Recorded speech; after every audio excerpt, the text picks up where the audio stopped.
Сейчас к нам присоединяется Евгений Гуревич, финансовый консультант. Евгений, я приветствую вас в нашем эфире.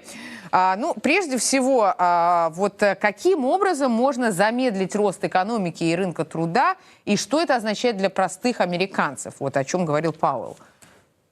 Добрый день, Лиза. Федеральная резервная система может пытаться замедлить рост рынка труда, исключительно регулируя монетарную политику. Как сказал председатель Пауэлл, делают они это для борьбы с инфляцией. Но, естественно, в первую очередь их меры могут повлиять на средний уровень оплаты труда, что, естественно, оказывает влияние на уровень жизни простых американцев, которые зависят от зарплаты, от ежемесячной зарплаты для того, чтобы оплачивать свои ежедневные расходы. Более того, как показывает опыт, уровень зарплат не растет настолько быстро, насколько растет экономика последние 15-20 лет. Поэтому, к сожалению, простые американцы теряют платежеспособность, с одной стороны, из-за инфляции, с другой стороны, когда ФРС начинает поднимать ставки, борясь с этой инфляцией, они теряют в заработной плате, и поэтому оказывается в весьма неприятной для себя ситуации. По поводу госдолга, как финансирование госдолга, который, к слову, за месяц вырос на $500 billion, сказывается на росте инфляции или на ее стабилизации, то есть как эти процессы взаимосвязаны?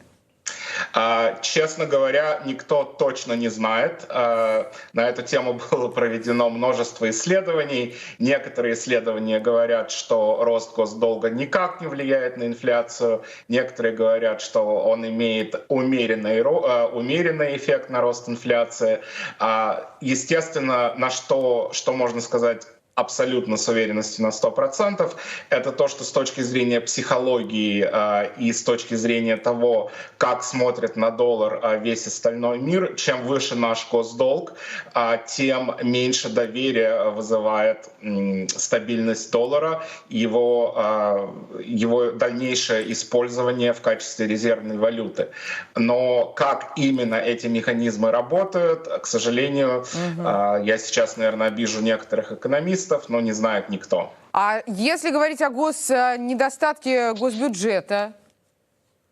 Дефицит госбюджета, естественно, опять же, напрямую на инфляцию никак не влияет. Он влияет на то количество, на тот интерес, который вынуждена выплачивать страна в течение следующего года. И скорее имеет, чем больше интерес выплачивается, тем больше масса валюты, которая появляется в мире. Но, опять же, это напрямую эта зависимость не прослеживается. Тем не менее, возможно ли, например, в связи со сложившейся ситуацией пересмотр налогового законодательства, например, сразу после выборов? Потому что деньги откуда у нас поступают? От налогов, да? Соответственно, существует дефицит, значит, налоги, то есть дебет с кредитом не сходится.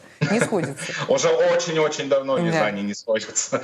Вы знаете, все возможно. К сожалению, я должен сказать, что наши политики, и тут что республиканцы, что демократы, они не особо волнуются в последнее время об увеличении дыры в бюджете и уровне госдолга, а намного больше они волнуются о каких-то других факторах, связанных с, наверное, больше их лозунгами избирательной кампании и так далее, потому что республиканцы, которые раньше славились за свою фискальную консервативность, за время правления Трампа, по крайней мере, увеличили госдолг, увеличили его достаточно серьезно. Байден с демократическим конгрессом, в то время, когда он были ничем не лучше. Хорошая оговорка, в то время, когда он был. Видите, до чего мы дожили.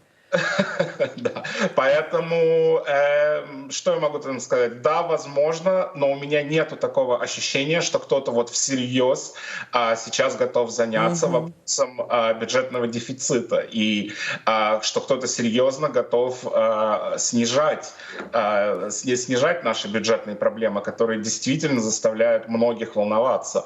И мне кажется, что пока действительно тут гром не грянет, никто не предпримет никакие серьезные меры. Когда он грянет, не то что будет слишком поздно, но мы почувствуем это уже не на шутку. Ну что ж, спасибо большое. Раз мы почувствуем не на шутку, то мы с вами не раз еще встретимся в эфире. Евгений Гуревич был с нами, финансовый консультант. Спасибо за участие в нашей программе, за то, что нашли для